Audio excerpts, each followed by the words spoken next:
Hello. Sorry, that was a bit loud. Welcome, everyone, to this panel on struggling for justice in Palestine, Syria, and Yemen. My name is Noha Abu Dahab. I'm visiting fellow at the Brookings Doha Center, and I'd like to thank the Doha Forum and the Brookings Doha Center, which is a co-sponsor of this panel, for hosting this discussion today.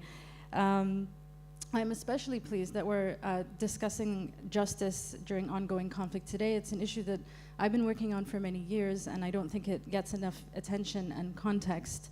And the Doha Forum is an important platform on which to engage in these questions. I'll get to our speakers in a moment, just a few words.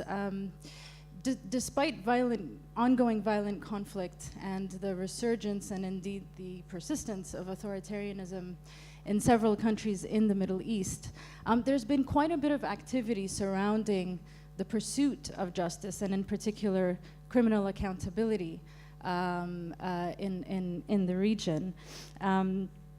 Criminal accountability for leaders and other high-level government and military officials. Earlier this year, for example, Palestine requested the ICC to investigate crimes committed in all of the territory of the state of Palestine. Meanwhile, Syrians have been very busy filing cases in Germany, Sweden, and other countries against Syrian perpetrators for war crimes and crimes against humanity. And just last month, we saw the Argentinian prosecutor who accepted a request from Human Rights Watch to investigate or open an investigation into the Saudi Crown Prince Mohammed bin Salman's alleged role in war crimes and crimes against humanity in the war in Yemen, as well as for the torture of Saudi citizens, including Jamal Khashoggi. So these are just a few examples. I mean, 2018 has been quite a busy year in that regard. But these efforts are not without their limitations and their challenges. Justice is very political. And those who bear the harshest consequence are, of course, the millions of victims in places such as Syria, Palestine, and Yemen who continue to be starved, displaced, tortured, raped, disappeared, and killed, while those responsible for those atrocities, whether it's the regimes, the opposition, militias, Western governments, businesses, continue to escape criminal accountability. One of the great things about our panelists today is that they have firsthand and very intensive experience on these issues in Syria and Palestine and Yemen. We're very delighted that you're here with us today, and thank you for traveling long distances to share your thoughts on justice during ongoing conflict.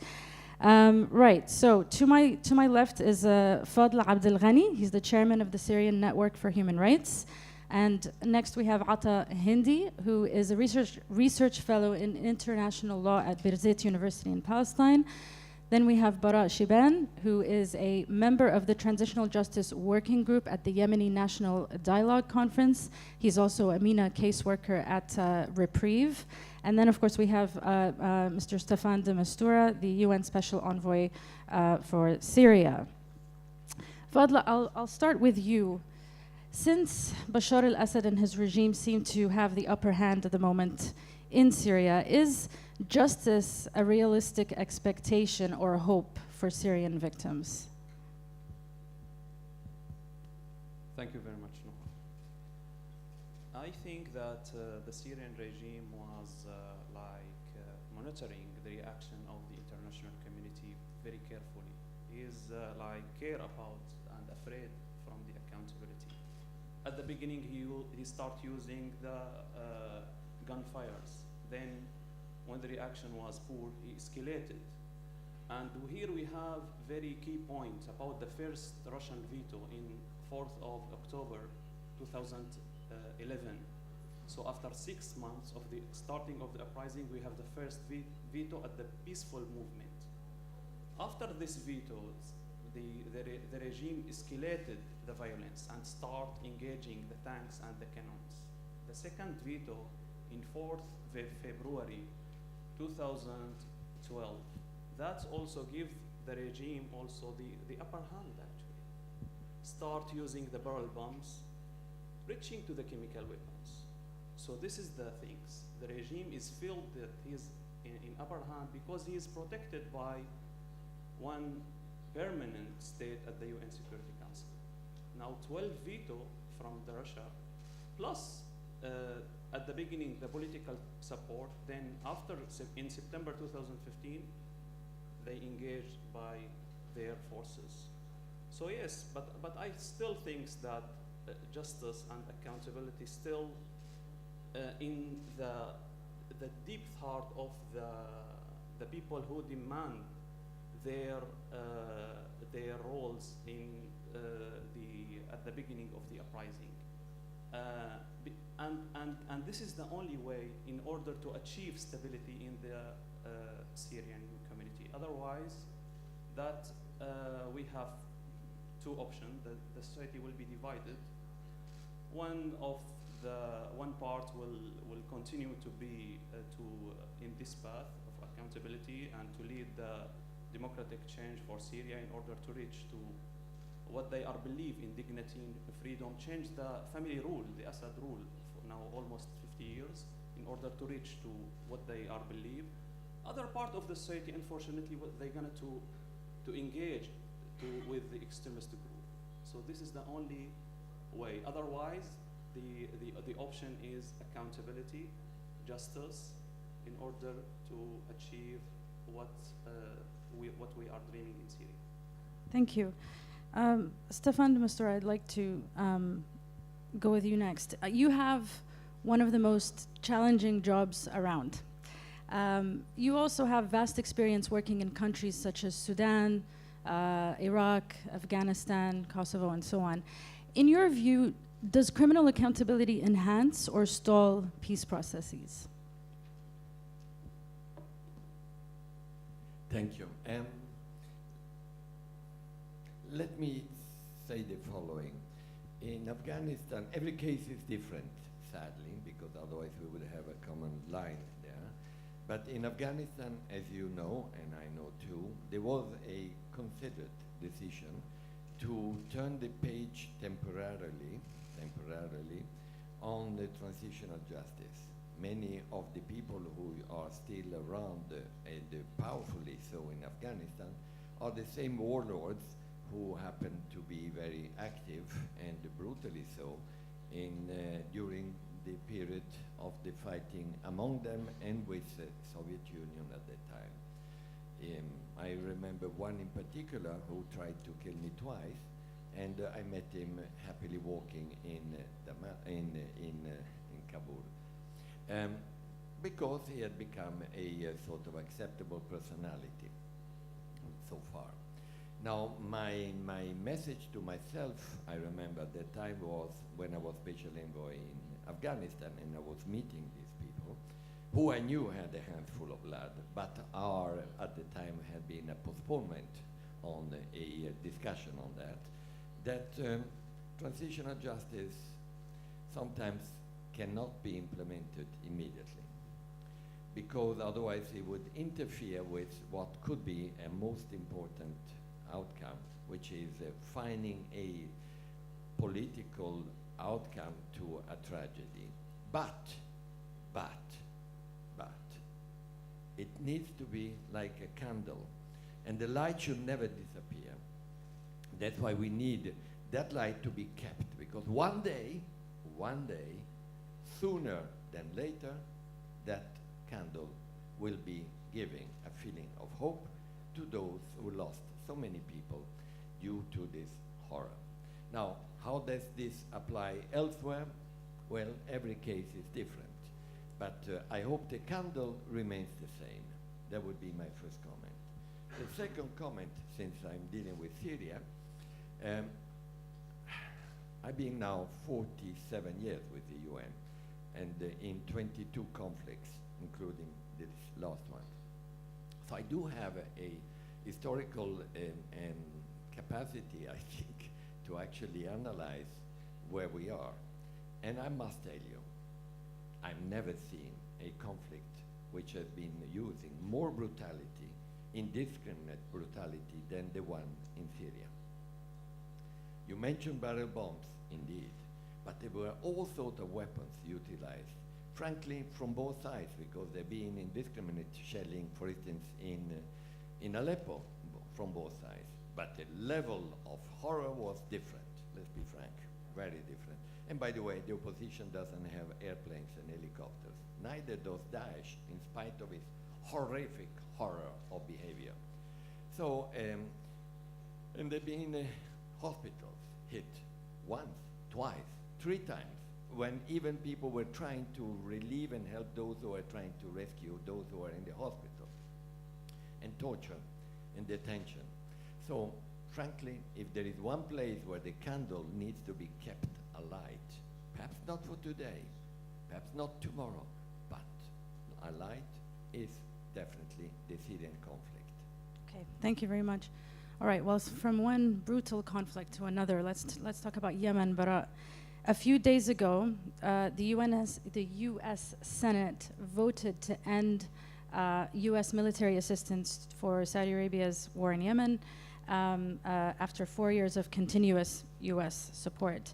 In addition to the complex local dimensions of the war in Yemen, it's obviously drawn heavy involvement of international actors, Western governments, businesses, regional governments, and so on, all of which seem to have benefited quite a bit from the war economy. How do you think the issue of justice should be addressed in Yemen, given these complexities, and who should lead that process? I think when you talk about the justice in Yemen and the situation in general in Yemen, you're talking about 2 dimensions that I see are very much disconnected from each other. And the U.S. Senate vote is a good example of that. There is an international discussion, and there is a local Yemeni discussion. The local Yemeni discussion really is still driven from the national dialogue. And what is the shape of the state? What is a transitional justice looks like? And all of that discussion in a Yemeni context. At an international level, sadly, I would say, the Yemeni context, the local dynamics are not being discussed at all, I think. The entire discussion on Yemen is viewed through the prism of Saudi Arabia. Your policy, and as a policymaker, your policy is based on what is your policy with Saudi Arabia, and currently specifically with the Crown Prince. So Yemen will be used as a tool to justify whatever policy you're trying to make in the region. For the people who are, for example, against Trump, will use the Yemen as a very good file to how can they attack Trump's foreign policy abroad. And for Trump, he would justify also his support for the Crown Prince, as Yemen is a front for pushing against Iranian agenda. When I talk to members of the international community in the UK and the US, for example, the issue of when I talk to them, the issue of a sectarian state, that doesn't resonate with them well. When we talk with them about the Houthis' view of a state, their belief in a divine right to rule, that doesn't seem, because this is being discussed inside Yemen. That's not being discussed at an international level. How are we going to do? I lived in Yemen until 2015, and I can tell you, when the Houthis pushed and basically toppled the government in Sana'a, they bombed their way from Sada up north all the way to Aden down south, and they bombed everything, including water wells. Now, with that in mind, I cannot say today to the Houthis, you need to come to a political dialogue and be part of the future, at the same time pushing hard that you are going to be prosecuted and the future is not looking good for you.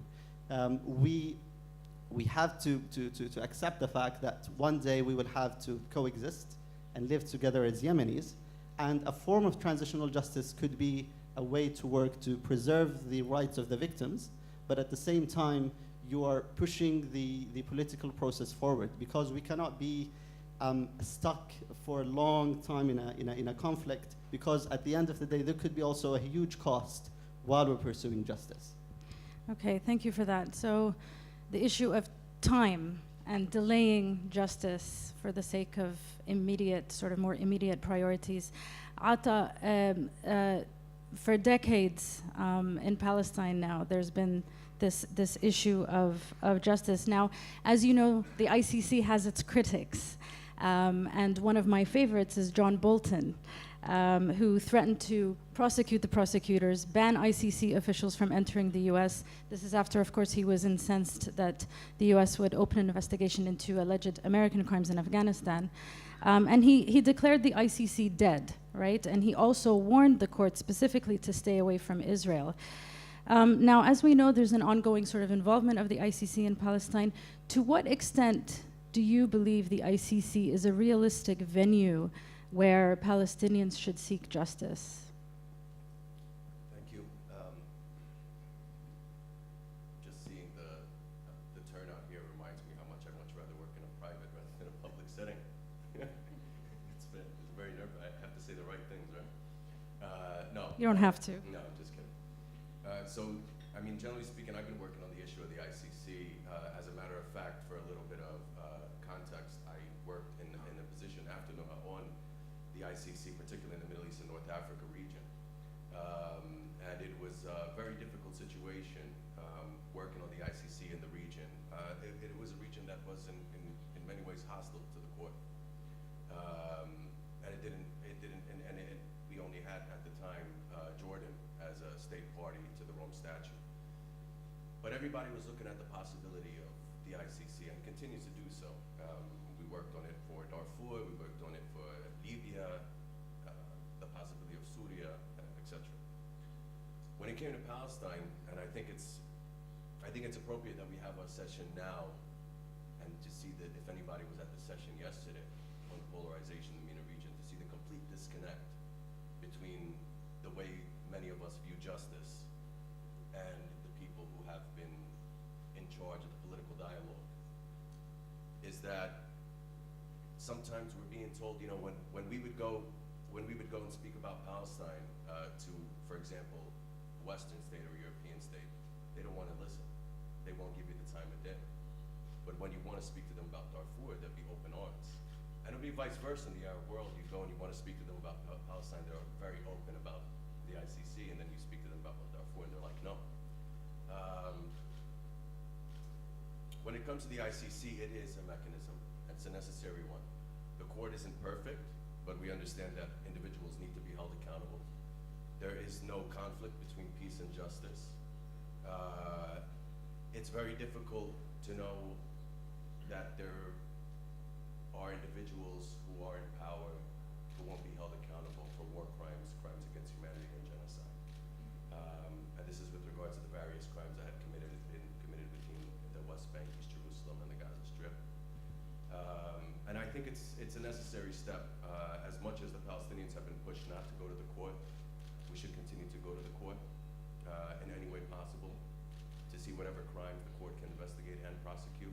But it isn't the only option. There are a lot of very creative legal mechanisms that are available that Palestine should pursue as a state exercising its sovereign right to pursue these mechanisms. For example, just recently with respect to the US recognition of Jerusalem, the Palestinians taken the US to the International Court of Justice. There's an interstate complaint against Israel for the crime of racial discrimination and possibly apartheid as well. I think the ICC is just one option. There are critiques about the process and how long it's taken so far, particularly on crimes that are quite evident, face value, particularly settlements in particular. But it is something that they'll continue to pursue, but it isn't the only option. Okay, thank you for that. Fadl, let me come back to you. Justice hasn't really been on the table in Syrian negotiations, despite repeated calls by Syrian civil society to have it on the agenda. What does that tell us about the role of criminal accountability in the Syrian negotiations? I don't think that there is negotiation at the beginning. I don't think that the Russian or the regime believe in negotiation at all. And that indicates that the stuck of what's happened in Geneva. There is no progress at all. Simultaneously, the regime keep continuous the chemical weapons, torture, keep disappeared now almost 81,000 Syrian citizens still disappear till this moment in the regime center detention. I think that the negotiation in the regime and the Russian eyes just for earning more time in order to achieve their decisive winning. And this decisive winning, this is the only way they are able to avoid the accountability. So this is their strategy actually.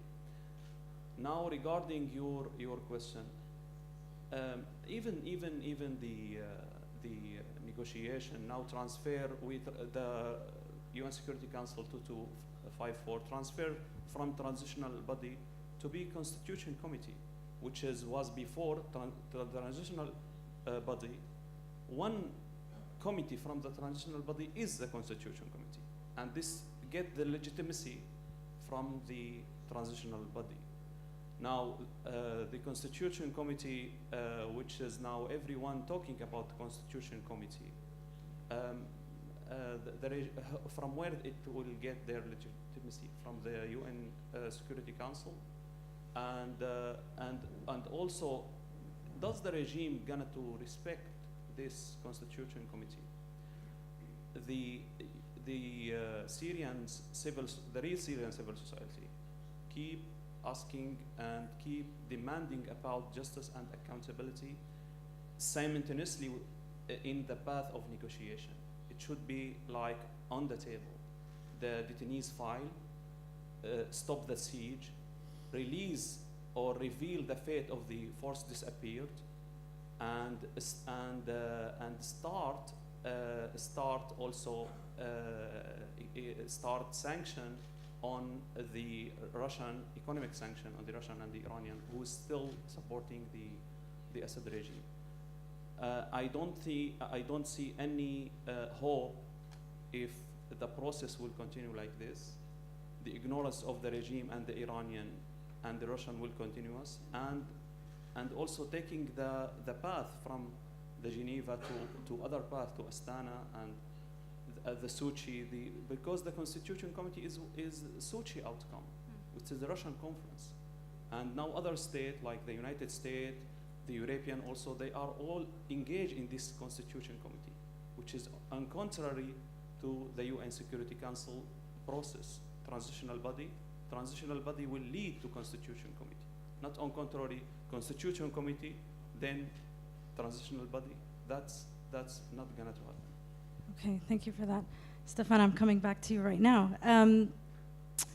I'd like to hear your response to Fadl, but also years of conflict and horrific atrocities in Syria and Yemen and other places have also seen, of course, very heavy involvement by UN figures such as yourself for the purpose of mediation. Why should victims and their loved ones continue to have any faith in the UN as an effective mediator as their wars rage on for years? You know, I'm at the end of my assignment, as you know, so it's a difficult moment for actually telling you what will be my book once I will be ending my mission. So I will have to use a caveat here. I'm still very much not a lame duck. I'm still a flying duck until the 31st of December. So I am still very heavily involved in trying to make the best out a very difficult environment for the Syrians. So let's first of all make a general comment. There are two constants in this conflict, and I've been involved in it for the last 4.5 years.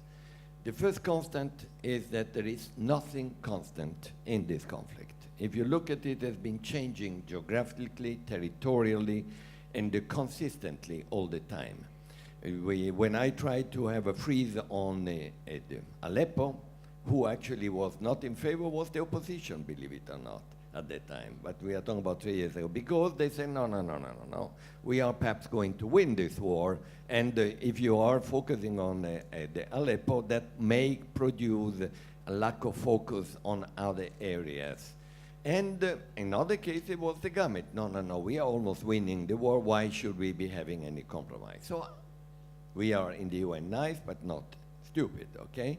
So I was fully aware, and we have been fully aware, that the two sides never wanted to negotiate. Because the starting point was, I don't recognize you, you don't recognize me, you're a terrorist, and you are a non-legitimate government, okay? So what you do, you wait and pray, or you agitate yourself in order to start putting a momentum. And that's what we have been doing by having a constant action in the direction of when negotiations will be starting. They never started, but we all pushed in that direction. Now, let me share something with you, which I didn't. The other day, someone who is an expert in this environment and calculations wrote to me, actually called me, and then I wrote to him, thank you. They called me and said, you know, Mr. De Bissora, you must be asking yourself whether this was the right moment to leave. It's never a right moment, by the way, my friends, as you know, in a conflict like this, because you never know where you actually ended. Often it's not a peace treaty signed anywhere. Look at Iraq, Afghanistan, or wherever we are. But it is just a new environment which then ends up into hopefully a better situation. So he said, don't feel bad if you do, because in this period of history, there are no final famous conference of peace. And two, we made our own calculation. You have been bothering everyone on every side, particularly on one side, by organizing international consultations, conferences, asking for ceasefires, making a big issue when the sieges were taking place and so on. You didn't succeed in stopping them, but you were making a big issue out of it. You've been having periods where 10 days there were only meetings and no one could actually spoil. Well, we have calculated that all this, instead of being 500 horrible 30,000 people killed, there would have been 1.3 million, because the all-out war was not allowed. So is this a treatment, a cure? Was this the solution? No. But it is, to answer what you heard, these 4 years, we were not just waiting and hoping for a negotiation that never started. Now, regarding Constitutional Committee, it's true, that is not 2254. But the Constitutional Committee is basically, and can be, if properly done, the entry point, like in every country. In every country, constitution is the beginning and the end of a new format. It does touch, for instance, on presidential powers. It could and should be touching on how elections are done, on division of power. In other words, a big issue.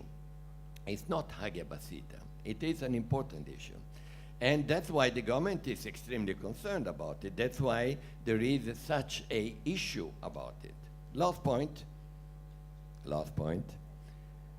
According to 2254, and even the Sochi Declaration, the last word is with us, with the UN, not with any country, as good and as powerful as they may be. And if the UN doesn't give the stamp of legitimacy to what we would believe is a credible, balanced, inclusive Constitutional Committee, well, it will be water. It will be just homemade. So the last word is with the UN, in spite of what you may be believing. Thank you. Thank you for that. Okay, Barat, in 2012, January, I believe, 2012, an immunity law was issued for former Yemeni President Ali Abdullah Saleh, part of this Gulf Cooperation Council brokered agreement for him to step down. To what extent do you think this immunity law, given everything that happened after that, to what extent do you think this immunity law for Ali Abdullah Saleh has perpetuated the conflict we see in Yemen today? I think that's definitely a tough question. The immunity law is one of the, I think, most controversial topics when you come to the discussions about Yemen, and it's still going on until today. From one side, there was political realism, let's say, at the time, and saying, how would you encourage Ali Abdullah Saleh to step down and hand over power if he is not given this immunity. And it was something when I was protesting in the square with all of the youth in 2011, but when I became member of the National Dialogue, the issue became a challenging one. What are we going to do with the immunity law? And once we tried to push forward the Transitional Justice law, which was basically not entirely stripping the immunity law from what it meant, but basically meant who is benefiting from transitional justice will not run for office, will not run for any public office. A lot of people then criticized us after that because of what we're trying to push in the National Dialogue, Ali Abdullah Saleh felt the need that he needs to ally himself with the Houthis and stage the coup and put the whole process, the whole transitional process into an end. The discussion about how can we guarantee that there is justice, I think at the end of the day you need to bring it back to the local level and make the Yemeni people discuss it among themselves. How do they want to shape their future and how does it look like? A similar process like what was happening in 2014, and I'll give you a quick example. But sorry to interrupt you, that doesn't happen in Yemen, does it? It's never, the decision is never ultimately made at the local level, is it? Well, inside Yemen, whenever there is a conflict, for example, in the 60s we had a similar conflict like the one we were living. It ended in a way that the ruling family at that time were told to leave the country, and the entire group who were working with the royal family back then were given a reconciliation process. I met a guy in Riyadh a few months ago, and this person have lost 2 of his sons who were killed by the Houthis, and he was hosted by the Saudi kingdom. And when I met him in Riyadh, his entire time was spent in Riyadh trying to lobby for a reconciliation process and to give compromise. This is a local tribal person who has directly been harmed by the conflict, but his view about justice was something different. He was saying, yes, I don't want the Houthis to rule my area. Yes, I don't want them to see my land, but we need to give compromise and push the process forward. And I think this is very important when we talk about the situation in Yemen, that you need to bring it down to the local level. And again, I repeat by saying the discussions are very, very different when I hear the international community and discussions even in the international and Western press, and the discussions that are happening inside Yemen. And you have to bridge that gap to see what does the Yemeni people want for their future. And the discussion inside Yemen right now, the real heated debate is, what is the shape of the future? Are we going back to the centralized form of governance where basically the Houthis and whoever is controlling the north of the country is in total control? Or are we going to devolve and dissolve basically share power and wealth between the different regions and move to a more federal system? This, in the eyes of many people, especially in the areas who haven't benefited from the regime for a long time, is a form of justice. And the discussion about the victims who've directly been harmed by the conflict, you need to bring them, like what was happening in 2013 and 2014, when they were themselves engaged in the process, and put it back to them to lead the process, and they are the only ones who can determine their future. I don't think the international community, and especially with the amount of loss of hope, I would say, and skepticism in the UN and international mechanisms. Thank you for that. Atta, let's come back to you. The issue of businesses and their complicity in war crimes is quite relevant to the case of Palestine. Do you believe the BDS movement has been successful in drawing attention to this issue? Is it enough?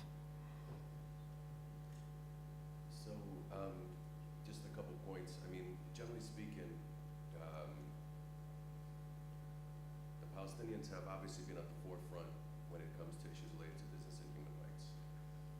It's very difficult when you go to Geneva and you go to the Human Rights Council, in particular, where, for example, the UN database was established.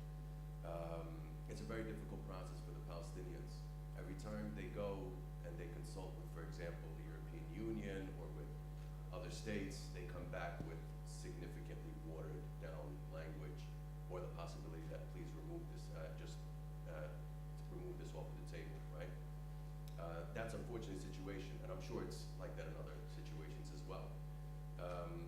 There are two things we need to differentiate here. When we speak about the roles and responsibilities of states, of third states in particular, at least from the work from the international law perspective, is we talk about Common Article 1 to the 4 Geneva Conventions, ensure respect, right? To respect and ensure respect. Looking at the possibility that what do third states need to do to ensure respect, which includes, of course, the role of companies, right? They understand that. They say, yes, we do have an obligation, but we don't know what the particular measures are. We can put out a public statement, and that's sufficient for us. Some will say we're going to just make sure our companies are no longer operating, for example, in settlements, right? And then you could look at it from the role with respect to state responsibility, the rules on state responsibility. Non-recognition, non-aid and assistance, and the obligation to cooperate to bring through lawful means and lawful measures or unlawful situations, particularly for peremptory norms of international law. Denial of the right to self-determination, apartheid, racial discrimination, etc. Again, it's very similar. What are the measures? If we vote for a resolution, is that sufficient? Unfortunately, the problem is that they abstain from these resolutions, right? Or they just vote against it because they claim it's one-sided or whatever it is. So what the Palestinians have done is to move on efforts such as the database. The database is meant as a means to collect all the different international legal rules and principles that we can put together for the possibility that we can have this database and not only use it for Palestine, but use it for other situations of occupation, right? Cyprus, Western Sahara, Georgia, Moldova, et cetera, et cetera. There are a number of other situations under occupation.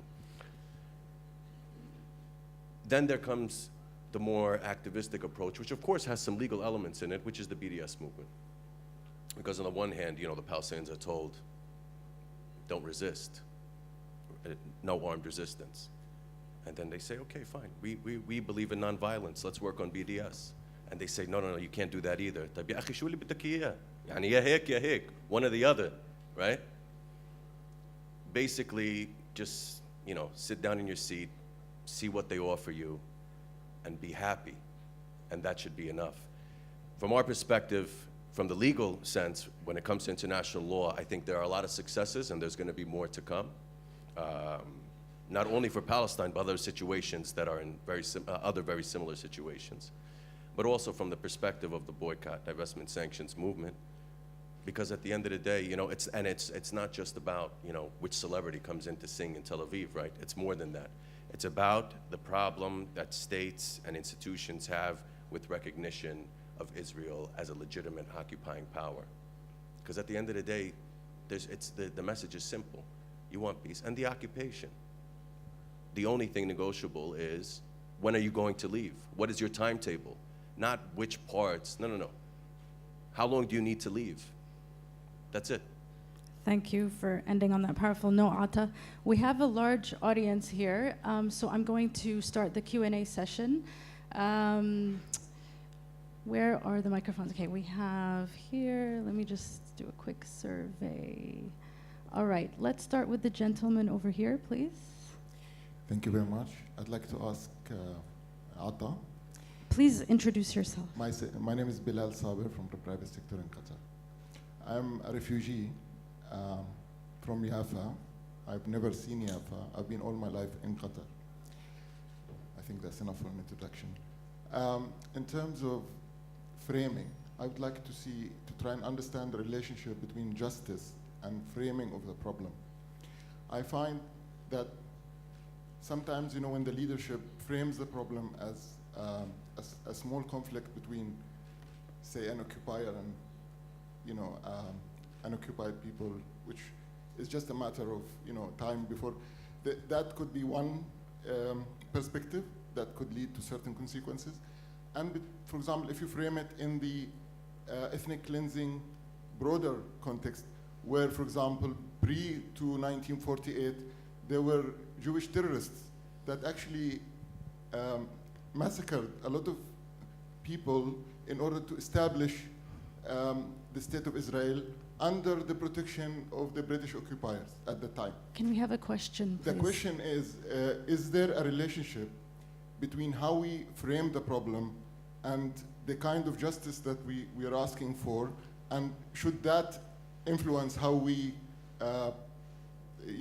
address the problem of Palestine? Okay. Thank you very much. Let me take a couple more questions. In the back over there, gentleman with the glasses. And, oh, sorry, the one in the beige shirt. Ah, I see. Okay. We'll come back to you. Sorry. Go ahead. Thank you. I'm Guido Giannasso. I'm a professor at Nanyang Business School in Singapore. I have a question for Mr. Hindi, who is a lawyer. And for lawyers, words are important.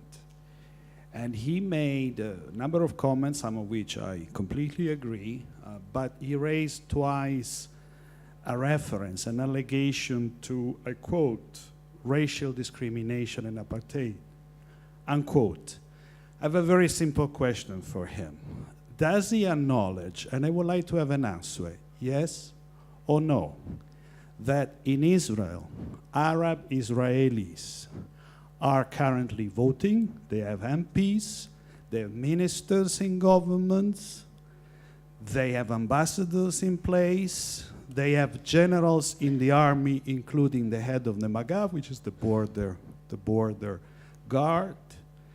And there is in the Palestinian villages an increasing part of the youth that has expressed a clear view for a preference to remain under Israeli occupation, Okay. rather I than think the moving to question the is clear. Palestinian Authority. Thank Yes you. or no, please? Thank you. All right. Let's take a couple more questions. Lady here in the red, please.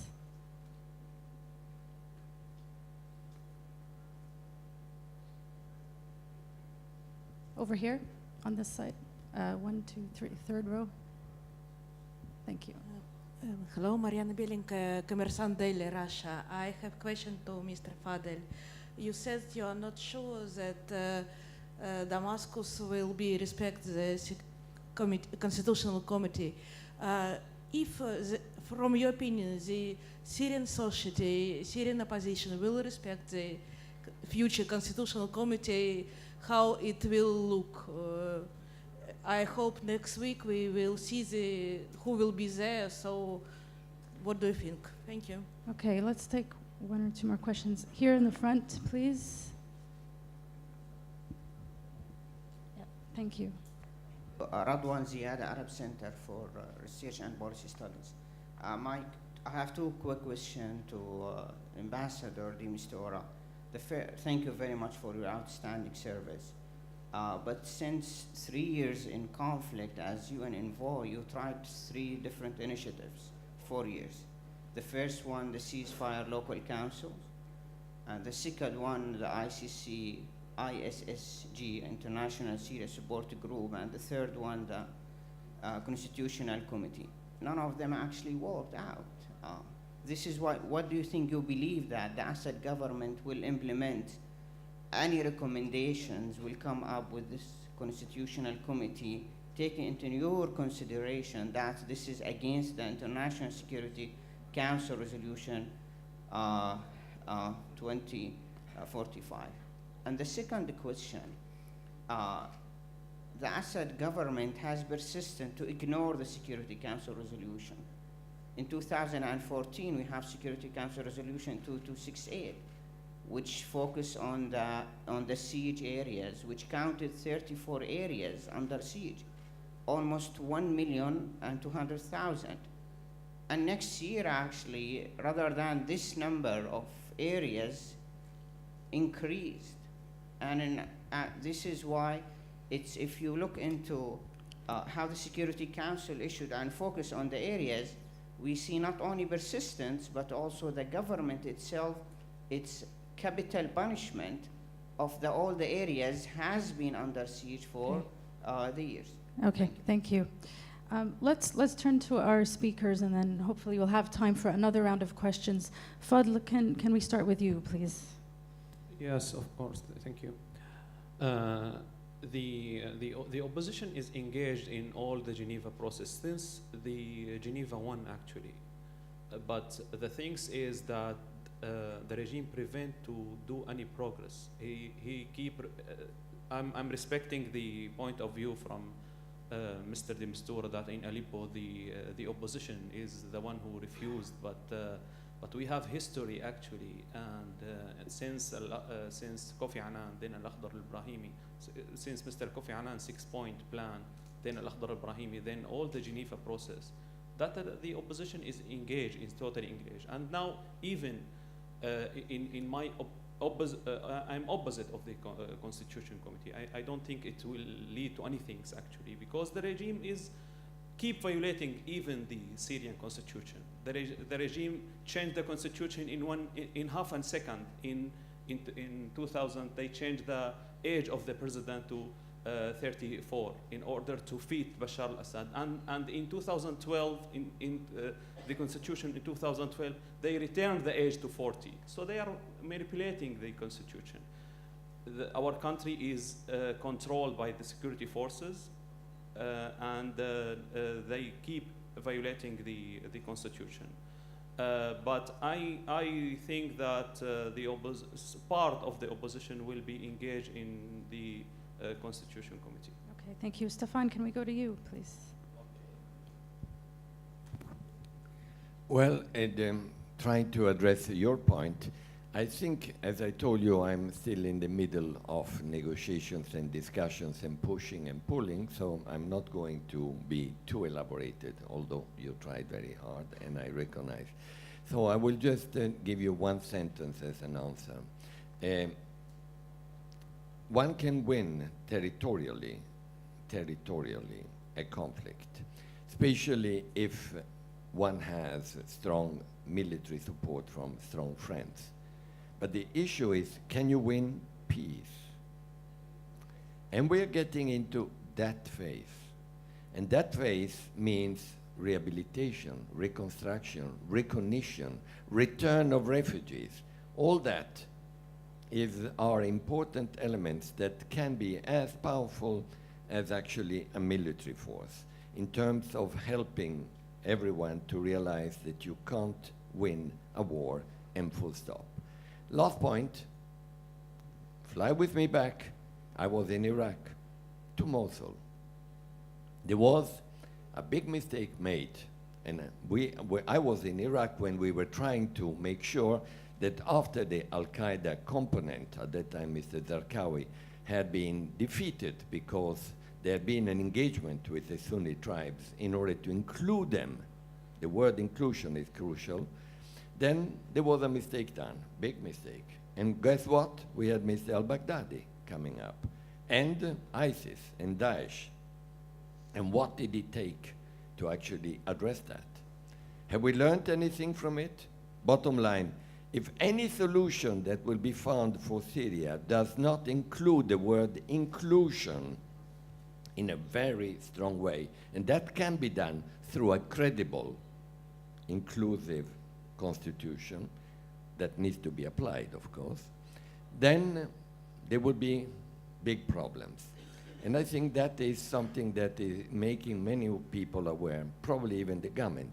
At the end of the day, it must be the Syrians who decide. The UN can say this is credible and viable and inclusive, but then when they meet, it should be among them that they decide. So we have a strong saying, and the moral aspect of the UN on that needs to be protected. Anyway, this is for the next 20 days. Thank you. Thank you. Ata, you had a couple of questions there on the framing of the issue of justice and this question of racial discrimination and Arab Israelis and their ability to vote. Your reactions, please. Yeah, I think they're actually very related. So you told me to say yes or no, but you didn't give. You just made a very sweeping statement and then told me yes or no. I'll do this, and this also answers part of your question. My wife is from Nazareth. Unfortunately, her grandfather had left Nazareth during the time of the war to deal with a family issue in Jenin and was never able to return. So we still have family in Nazareth that were saved by the Pope and third states. and I think they would very much disagree with your statement. But let me go and assume that what you said was true. Palestinian Israelis love it. It doesn't matter for the purpose of the analysis on racial discrimination, apartheid, that is applying now only to the occupied Palestinian territory, right? This is the difference. We're talking about racial discrimination as a legal framework applicable during situations of occupation. This is somewhat technical, but this is the way it's told. Now, there have been findings of racial discrimination by several UN bodies, including the Committee on the Elimination of Racial Discrimination, which has found violations of Articles 3, 4, 5 of the CERT, as well as the possibility of the ICC looking into these particular crimes. If we go back to the legal framework, this is also where it gets tricky, because most people here are familiar with the two-state solution, right? The two-state solution, the occupied Palestinian territories, the independent Palestinian state, and then Israel proper. Some people don't look at it that way. For example, just recently, one of our colleagues, our brothers in the United States, Mark Lamont Hill, an African-American, because he stated he wanted freedom from the river to the sea, his view is a one-state solution. Maybe people believe that actually Palestinians and Israelis can live together in one state, and that's fine. That's for me, that's ideal, that's amazing. If that can happen, sure, why not? It comes to the issue of the return of refugees and other legal frameworks applicable. So one thing is ending the occupation from the two-state solution framework as it pertains to international law analysis. And the second one is the right of refugees to return. Unfortunately, when we speak about legal analysis, what happens is that most people agree. The Israelis don't even argue on a legal basis. The way they respond is that practical? Is that practical? Is it pragmatic? Can we actually remove, for example, 600,000 settlers? Well, you put them in there. You built them homes. I'm sure you could build them homes elsewhere, right? This is the issue that we have. For me, you know, at least from, I'm only half Palestinian from my father's side, but that part comes from the coast. The majority of the clan that I'm from, the Hindi clan, were made refugees. We had moved to Jerusalem something around 200, 300 years ago, right? And they have the same question that you have. Will I be able to return to my home? And this should be based on international refugee law that gives the rights of individuals to make a decision whether or not they want to return. All right, thank you very much, Atta. We have time for one more round of questions. All right, let's start over here, and then we'll go to the second gentleman in the glasses, and then we'll come to you. All right, so here first, please. Thank you. Okay, Abdulsalam Said Ahmed, UN Human Rights. I am pleased with this session. I mean, I think we have enough examples in the conflicts, in the MENA region in particular and beyond, that when we concentrate on peace and stability, we achieve neither peace nor justice at the end of the day. Afghanistan is an example. I think Iraq is another example. Lebanon in the past has been an example. But my question to the panel is the following. Where do you, I mean, I understand that there are multiple layers of conflicts, you know, in various situations, you know, Yemen, Syria, Iraq, etc. Where do we draw the line when we start a transitional justice process, if you have multiple layers of conflicts? I think that is the complication, but otherwise I am all for a victims-centered approach, and we have enough in the international human rights and international humanitarian law to get a kind of a framework that will work. Thank you. Yes. Thank you very much. My name is Abdul Waris. I'm from Doha Institute. I'm from Afghanistan. My question is to His Excellency Stephen de Mistura. He said that in the conflict situation, especially in Afghanistan, we needed to delay the transitional justice, and we see in the hope of keeping stability. Afghanistan is not stable yet, and we didn't have stability, neither justice. Do you think the same will work for Syria as well? Because if the transitional justice is not applied, the criminals, which you said they become acceptable figures, they are still criminal. They are more powerful. And they are stopping people from reaching the justice. So, will the same model will work for Syria? Thank you. Thank you. Over here, please. Thank you. Good morning. My name is Filippo Dionigi and I'm a lecturer in the United Kingdom. My question is the following. To what extent the question of transitional justice and also post-conflict justice plays into the possibility for Syrian refugees to go back to their homes? Thank you. Okay. One last question, please, over here. Thank you. Thank you very much. Stephen O'Brien, former USG Humanitarian Affairs, and working closely with Stefan de Mistura, who I pay enormous tribute for your wonderful service, as you are still a flying duck. My question is really more for Bara on Yemen, which of course the humanitarian atrocity arose under my watch. And always trying to think about the future of how we get to the end of that and peace. How do you think power sharing can play in a part of the future, which may be part of peace, but could be acceptable to the parties who are still determined to win their fight? All right, thank you very much. Our time is quite tight, so very brief responses, please. But let's start with you, to put you on the spot there. But this question on power sharing, but also the previous question about peace or there's neither peace nor justice. I mean, Yemen is kind of a classic example of this. I think the issue of power sharing was one of the reasons why we were pushed to a conflict in 2014, when, let's be specific, a certain elite who have been in charge of the country for the last few decades thought that they can win back the country and they don't need to share power, nor dissolve power to the other regions. So why would they agree with the principles of the national dialogue? So I think the fact that there was a national dialogue and we were close to having a constitutional referendum is quite telling that this is where we need to start. No party should be allowed to take a capital by force just because they don't agree with the terms of a constitution, and in this case the Houthis and the former president. We had to, from that moment, call for, and I've said this to the Houthi leaders myself, if you think that this constitution is not popular, let's go to a vote. Let's put it to the people and make them decide what do they want.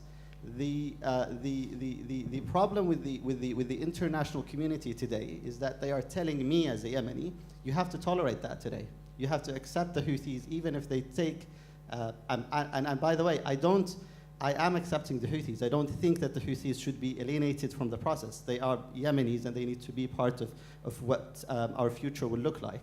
And we have only to work towards pushing them towards a more democratic future of the country. But we cannot tolerate an international community. I cannot go back today to the Yemeni people with full faith and tell them have faith in the international process, in the UN mechanism, and this is referred to, who said peace and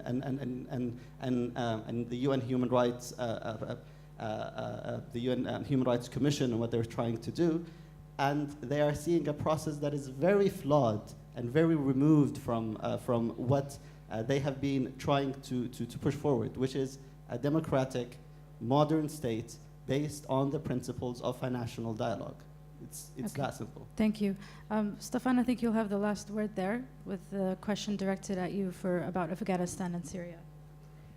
Thank you. Yes, there actually were two questions, but I will be quickly on addressing them. The one regarding Afghanistan and Syria probably would be my main first message. You remember the image of a candle? In Syria, the UN and the international community has got three candles. There are three institutions who are constantly updating themselves regarding what has been and what is happening in terms of criminal the activities. And those candles will remain there. Okay. In Afghanistan, same. I know how you feel, because I felt the same when I saw in the street someone who I know well. And I said to myself, well, the Afghans have decided for the time being that the damage of using a fire in the moment when there was a lot of oil on the street would have been too much. And you and I were together in Kabul at the time. So, but the candle needs to be there and kept alive, because one day it will be actually happening what we all hope. Okay. The same applies elsewhere. Now, regarding, there was a question regarding refugees. I think it's an important one. It's a very important one.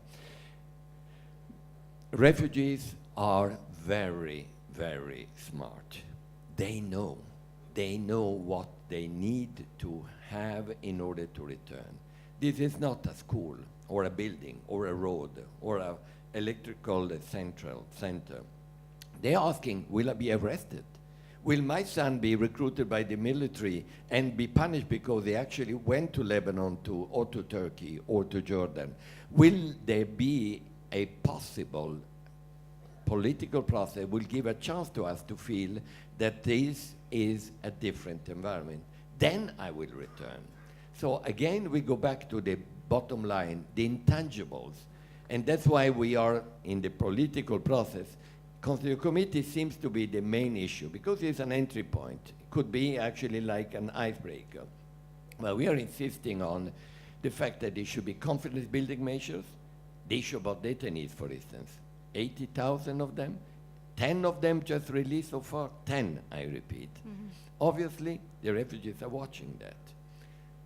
Thank you very much. I think Syria, Palestine, Yemen, justice, ongoing conflict. I'm sure you'll agree with me. Our speakers have done a fantastic job covering these very complex issues. So please, join me in thanking them.